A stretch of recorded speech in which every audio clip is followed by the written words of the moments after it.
If you can dream it you can do it. अगर आप सपने देख सकते हैं तो आप सपनों को पूरा भी कर सकते हैं। Hello everyone, welcome back to the class after exam.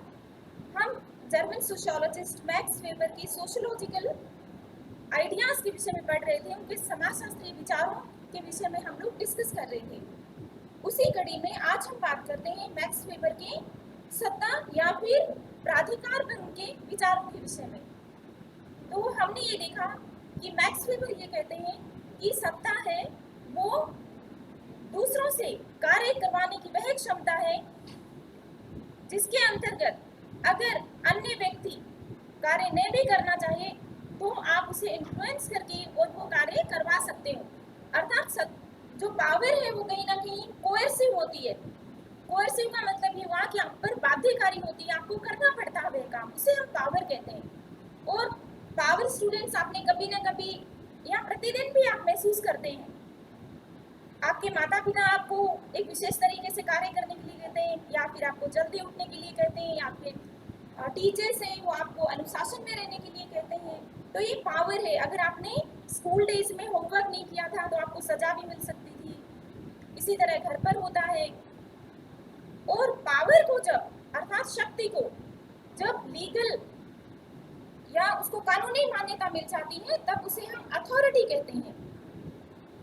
तो अथॉरिटी क्या हुई? जब पावर को वैधानिकता मिल जाए, मतलब कानूनी रूप से उसे मान्यता मिल जाए, तो उसे हम अथॉरिटी या प्राधिकार कहते हैं। हिंदी में अथॉरिटी को बोलते हैं प्राधिकार अथवा सत्ता। तो अब हम ये देखते हैं कि मैक्स वेबर ने सत्ता के विषय में क्या कहा है और कितने प्रकार की सत्ता बताइए। तो देखिए स्टूडेंट्स, जो सत्ता है मैक्स वेबर ने उसके 3 प्रकार बताए हैं। पहले प्रकार की सत्ता उन्होंने बताई है ट्रेडिशनल या परंपरागत सत्ता। अब देखिए हम सभी किसी न किसी फैमिली से बिलोंग करते हैं, किसी न किसी परिवार के सदस्य हैं हम। और परिवार में देखिए परिवार के जो सदस्य हैं वो आप पर पावर या यूं कहूं परंपरागत सत्ता का प्रयोग करते हैं। क्योंकि देखिए पावर को हमने कहा कानूनी मान्यता, लेकिन यहाँ परिवार में कौन सा कानून हुआ? परिवार के नियम ही कानून हुए। परिवार का नियम ये है कि परिवार के जो एल्डरली सदस्य हैं, मतलब बड़े बुजुर्ग हैं, आपको उनका कहना मानना पड़ेगा। परिवार की परंपराओं को आपको मानना पड़ेगा। तो परंपरागत सत्ता वह हुई जिसके अंतर्गत जो सत्ता या आदेश है उसको परंपराओं ने मान्यता दी है। आप उसका पालन इसलिए करते हैं क्योंकि सदियों से ऐसा होता आ रहा है और आप मना नहीं कर सकते हो। तो इस तरह की सत्ता कैसे समाजों में होती होगी? Think about it. क्या आधुनिक समाजों में इस तरह की सत्ता होती होगी क्या? प्रीडोमिनेंटली, मतलब प्रमुख रूप से। वैसे तो देखिए हम मानव हमारा जीवन है ना, वो एक साथ ही चलती है। सब प्रकार की क्रियाएं या सब प्रकार की सत्ता हम महसूस करते हैं। परिवार की सत्ता भी है हम पर और कानूनी सत्ता भी है। एक तरफ सरकार हम पर अपनी सत्ता का इस्तेमाल करती है। अभी देखिए कोविड टाइम्स में क्या है, अगर आप मास्क नहीं लगाकर पब्लिक प्लेसेस पर जाएंगे तो आपको फाइन लग जाएगा। आप पर 6 बजे, अब बिजनेस के लिए भी सरकार ने, व्यवसाय के लिए भी नियम तय कर दिए। अगर 6 बजे के बाद, राजस्थान की बात कर रही हूँ, 6 बजे के बाद अगर शॉप्स खुली हैं फाइन हो सकता है। 6 बजे दुकानदार को दुकान बंद करनी पड़ेगी, चाहे कितने कस्टमर्स आए।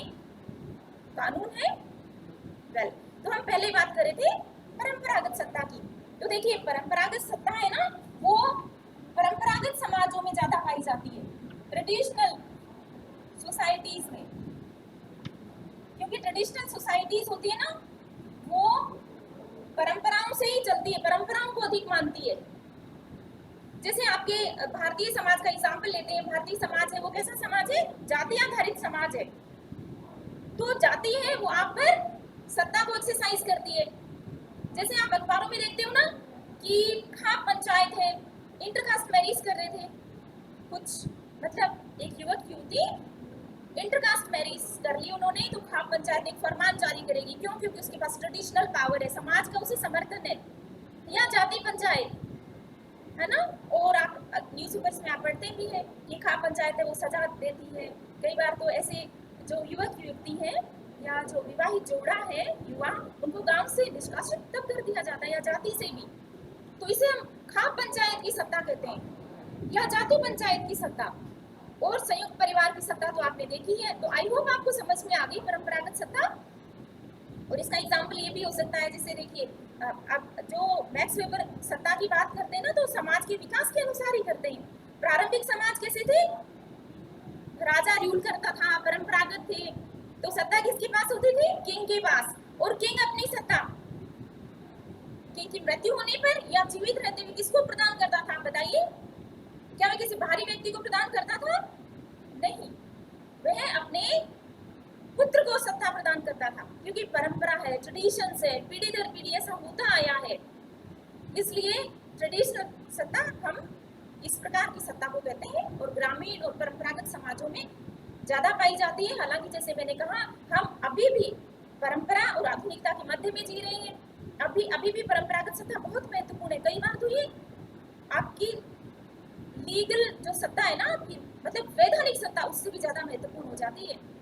और यही कारण है कि देखिए, परंपरागत सत्ता बुजुर्गों के हाथ में तो वो चाइल्ड मैरिज कर देते हैं। अब कानून तो है, लेकिन कानून की मानते ही नहीं है। शिकायत होती है तब फिर पुलिस पहुंचती है, और पुलिस को भी तो समाज में ही रहना है, समाज के सदस्य है पुलिस भी, वो क्या कर पाती है ना। तो कई बार ये बड़ा मुश्किल हो जाता है। वेल, आई थिंक आप समझ पा रहे हैं कि ट्रेडिशनल सत्ता हम किसे कहते हैं। दूसरा हम देखते हैं करिश्मेटिक सत्ता। करिश्मेटिक सत्ता है, उसे हिंदी में आप कहेंगे करिश्माई सत्ता। करिश्मेटिक अथॉरिटी को हम कहेंगे करिश्माई सत्ता। जैसे किसी, ये देखिए, व्यक्तित्व ड्रिवन सत्ता है, मतलब व्यक्तित्व द्वारा ये संचालित होती है। पर्सनैलिटी ड्रिवन, कि किसी व्यक्ति की पर्सनैलिटी ऐसी है, करिश्मा है उसके व्यक्तित्व में, देवीय गुण हो सकते हैं, कोई अद्भुत व्यक्तित्व में कोई अद्भुत बात हो सकती है, ऐसा लोग मानते हैं। और है भी। आप बताइए स्टूडेंट्स, क्या आपने किसी को अपनी लाइफ में, अपने परिवार में या अपनी सोसाइटी में, या फिर कोई जरूरी नहीं है परिवार या समाज में, कोई टेलीविजन में या कोई फिल्म इंडस्ट्री में या फिर कोई राजनीति में आपको करिश्मेटिक व्यक्ति लगता है क्या? मैं देखती हूँ ना, क्लासेस में पढ़ाती हूँ, तो कई बच्चे मोदी के फैन है, तो मोदी में क्या है, करिश्मा। मैं अपना पॉइंट ऑफ व्यू नहीं बोल रही हूँ, देखिए मैं सबका व्यू पॉइंट बता रही हूँ। या फिर former American president Barack Obama charismatic माने जाते हैं। अब राजनीति ही नहीं, आप अन्य क्षेत्र भी ले सकते हैं। अपने देश में देखिए आप, अमिताभ बच्चन, करिश्मेटिक अथॉरिटी, इसीलिए भारत सरकार ने उनको पल्स पोलियो अभियान का ब्रांड एम्बेसडर बनाया, कि वो कहेंगे तो लोग उनका मानेंगे क्योंकि उनमें करिश्मा है एक। या फिर आप मदर टेरेसा की बात कर सकते हैं। सचिन तेंदुलकर, क्रिकेट तो सबको पसंद ही है ना, he is called God of cricket, cricket के भगवान। तो उनमें वो करिश्मा है, वो सिर्फ क्रिकेट ही नहीं खेलते। साउथ इंडिया की बात करें, आप रजनीकांत की बात आप कर लीजिए, मंदिर बना रहे हैं लोग उनका। तो I think you are getting me. Charismatic leadership वह होती है जिसमें कि पर्सनैलिटी में करिश्मा होता है, व्यक्ति के एक अद्भुत व्यक्तित्व होता है, और लोग उनका कहना मानते हैं, उनके आदेशों का पालन करते हैं। ऐसे नेता कह देते हैं तो लोग, नेता का मतलब देखिए राजनीतिक नेता नहीं है, नेता वो होता है जो कि आपको कुछ एक्शन करने के लिए प्रेरित कर सके।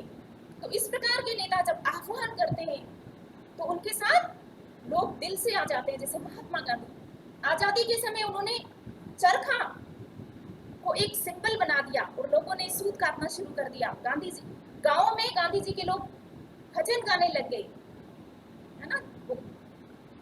बहुत सारी ऐसी फोक सॉन्ग्स भी है। ये क्लास हमारी छोटी पड़ेगी कुछ डिटेल में बात करने के लिए। तो करिश्मेटिक लीडर वह है जो कि लोगों से अलग है, एक करिश्मा है व्यक्तित्व में, जिसको देखते ही मतलब लोग सोचते ही नहीं है उसमें, उनके देखते ही इमोशनल अपील हो जाती है कि लीडर ने कहा है तो हमें करना है। फिर हम बात करते हैं लीगल रैशनल अथॉरिटी की। लीगल रैशनल अथॉरिटी क्या है? वह अथॉरिटी है जो ना तो आपको परंपरा से मिली है, ना ही आप में कोई करिश्मा है, लेकिन क्योंकि कानून ने आपको दिए। कुछ स्टूडेंट्स, आधुनिक समाजों में तो कानून से ही सारे कार्य होते हैं।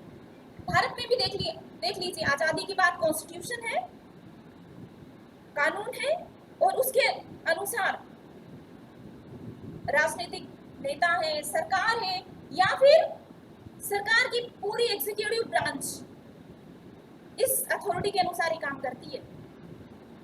एग्जीक्यूटिव ही नहीं, जुडिशरी, लेजिस्लेचर, सरकार के सभी अंग लीगल रैशनल अथॉरिटी से ही ड्रिवन है। इसका उदाहरण मैक्स वेबर ने ब्यूरोक्रेसी दिया है। ब्यूरोक्रेसी को आप हिंदी में क्या कहेंगे? नौकरशाही। वे कहते हैं कि नौकरशाही है वो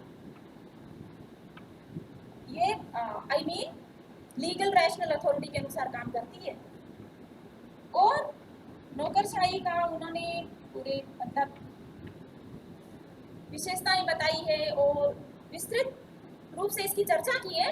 लेकिन मैं यहाँ आपको बताना चाह रही हूँ, जैसे जिले में कलेक्टर है तो कलेक्टर का ऑर्डर माना जाता है। कहीं भी दंगा हो गया या फिर कोई भीड़ मतलब राइट्स हो गए, कोई भी सिचुएशन होगी, कोविड के समय कलेक्टर की वो जिम्मेदारी है क्या कि लोग नियमों का पालन करें, सोशल डिस्टेंसिंग का पालन करें या अन्य कोई भी नियम है प्रशासन के। तो क्यों कह सकता है कलेक्टर? आप और मैं क्यों नहीं कह सकते लोगों को? क्योंकि हमारे पास तार्किक और वैधानिक सत्ता नहीं है, हमारा लोग सुनेंगे भी नहीं। उल्टा ये हो सकता है कई बार कि भीड़ है वो आप पर ही आक्रमण कर दे या आपकी मजाक बनाए, नहीं मानेगी आपके ऑर्डर्स। लेकिन अगर कानून ये मानना पड़ेगा, भय है इसमें, औपचारिक रूप से ये नियम भी है, आपको सजा हो सकती है ना। जैसे आप मान लीजिए अपना 2 व्हीलर चला रहे हैं, लेकिन परंपरागत सत्ता आपको कुछ नहीं कह सकती है, बस मम्मी समझा सकती है या घर वाले मतलब आपको थोड़ा डिसिप्लिन में तो ला ही सकते हैं। लेकिन अगर पुलिस ने एक बार भी फाइन कर दिया, आप वहां कुछ नहीं कह सकते। मम्मी को तो आप फिर भी कह सकते हो, मन नहीं है, गर्मी बहुत है, पुलिस कुछ नहीं सुनेगी, आपको मानना है। क्यों? क्योंकि उनके पास तार्किक वैधानिक सत्ता है, इसीलिए वो आपको ट्रैफिक लाइट पर पकड़ सकते हैं, फाइन कर सकते हैं। कोई अन्य व्यक्ति नहीं कर सकता ऐसा। तो इसे हम कहते हैं तार्किक वैधानिक सत्ता। तो हमने इस क्लास में आज ये देखा कि सत्ता किसे कहते हैं, पावर कैसे सत्ता में कन्वर्ट हो जाती है और सत्ता कितनी प्रकार की है।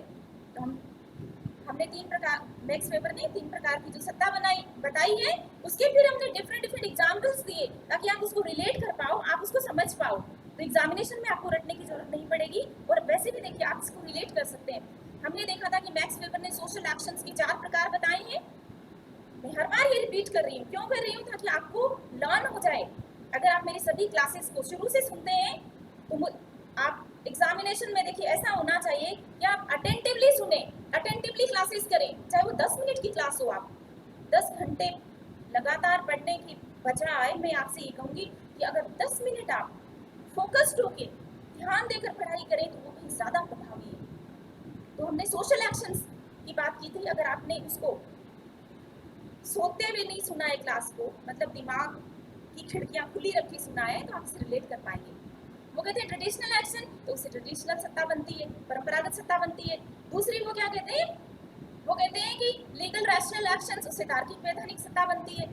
फिर वो अफेक्टिव एक्शन की बात करते हैं, मतलब भावनात्मक। अब करिश्मा में भावना ही तो है कि आप किसी का आदेश क्यों मानते हैं? भावनात्मक रूप से जुड़े, क्योंकि आपको अद्भुत लगते हैं।